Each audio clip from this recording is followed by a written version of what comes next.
Welcome to this explainer on the call of Abram, covering Genesis 11:10 through 12:9. We are looking at a massive structural pivot in the biblical narrative right here. For the first 11 chapters of Genesis, we've had this huge macro view of humanity's failures, right? We're talking the fall, the flood, the scattering of the nations at Babel. The whole world is fractured.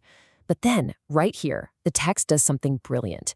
It shifts from that massive global scale to a micro, highly personal focus on one, honestly, incredibly unlikely family. Which brings up a fascinating question. What actually happens when the story of the whole world suddenly narrows down to one elderly man?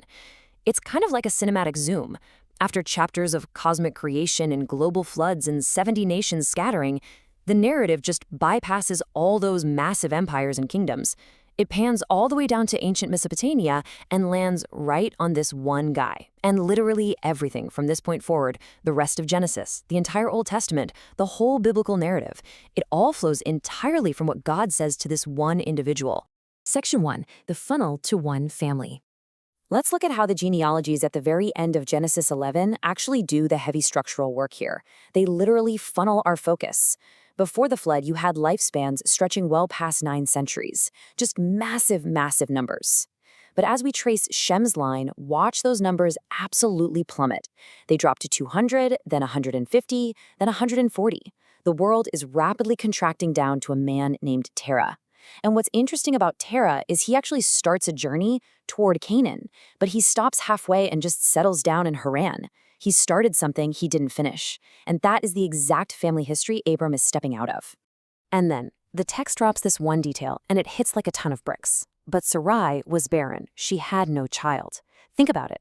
Up to this point, Genesis has been relentlessly driven by the command to be fruitful and multiply. It's obsessed with who begot whom. So for the text to just plainly state that this chosen woman cannot have children, that establishes the ultimate tension for the next 14 chapters.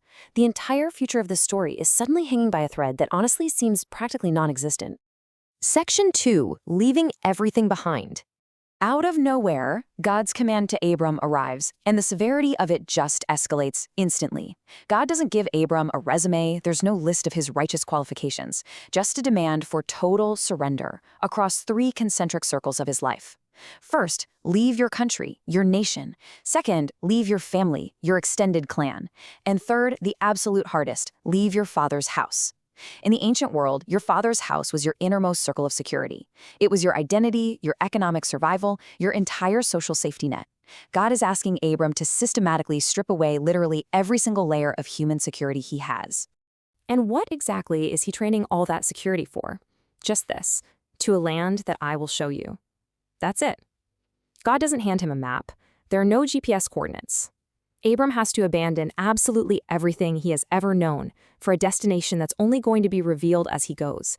He has to step completely into the unknown before he even gets the directions. Section 3, the 5 great promises. So you gotta ask, what makes a person walk away from their entire life? Well, in exchange for surrendering his land, his clan, and his father's house, God offers Abram a breathtaking covenant. Just count the I wills here. 5 separate times, God definitively binds himself to Abram's future. I will make you a great nation. I will bless you. I will make your name great. Just like the covenant with Noah earlier, the weight of this promise rests 100% on God. God is doing all the heavy lifting. Abram's only job in this massive cosmic contract is simply to pack up and go. But you absolutely cannot miss the climax of this promise. And in you, all the families of the earth shall be blessed. Remember those 70 nations that were just scattered in total confusion at Babel back in chapter 10? God hasn't forgotten them. He isn't abandoning the whole scattered world to just focus on one guy in a tent. Election is for a purpose. Abram is being chosen, blessed, and sent out specifically to become a conduit of blessing to reach that completely fractured world. Section 4, the contrast with Babel. Genesis intentionally sets up this glaring, unmissable contrast here. At Babel, humanity violently grasped for significance. They literally declared, "Let us make a name for ourselves." They built upwards, trying to avoid being scattered.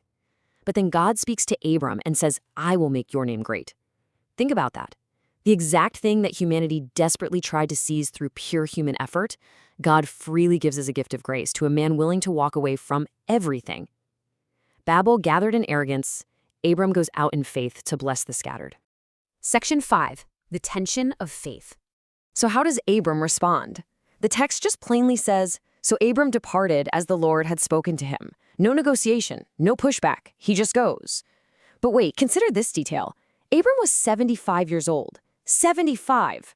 This isn't some young, restless guy with nothing to lose looking for an adventure. At 75, you are deeply settled. Your habits are fixed. Your legacy is pretty much set. It is a wildly unusual time to pull up stakes, abandon civilization entirely, and start a nomadic journey across open country, all on the strength of a promise about descendants he doesn't even have yet. And when he finally arrives in Canaan, we get this brutal collision between the divine promise and the visible reality. God promised this grand land and descendants, but the reality on the ground? Genesis adds this quiet but devastating little aside, and the Canaanites were then in the land. The land he was promised is already fully occupied by a powerful people, and that great nation he's supposed to father, it all hinges on Sarai, who, remember, is completely barren. From day one, what God said and what Abram actually sees are completely at odds. That gap right there, that is where faith lives. It's that uncomfortable, often agonizing space between the promises God has spoken and the visible reality we can actually see with our own two eyes. It's incredibly relatable, isn't it? We've all been there. And this tension, this waiting in the gap, is exactly where Abram is going to live for the rest of his life. Section 6. A prayer for the unseen. So watch what Abram actually does as he travels through this occupied territory, land that he doesn't legally own an inch of. He arrives in Canaan and God repeats the promise. Then he moves to Shechem, and what does he do? He builds an altar. He moves toward Bethel. He builds another altar, and he calls on the name of the Lord. Everywhere he stops in this foreign land, he is stacking stones. He isn't staking his claim by military conquest. He's not buying up real estate. He is quietly, boldly marking the land with worship. The history before him ended in the confusion of Babel, but Abram's story begins with an altar. He is staking a claim through faithful prayer based entirely on a completely unseen promise. I want to leave you with a thought from the closing prayer found in our source material. It says, "Give us Abram's willingness to go before we can see where we're going, and to trust a promise when the visible facts don't match it yet." As we wrap up this explainer, I'd love for you to ask yourself, how can you hold steady in that gap? When the visible facts of your own life just don't match the promises you're hoping for, how can you build an altar in the waiting, just like Abram did on his way to blessing the entire world? It's a really powerful thought to carry with you. Thanks so much for joining me, and keep seeking clarity in the complex.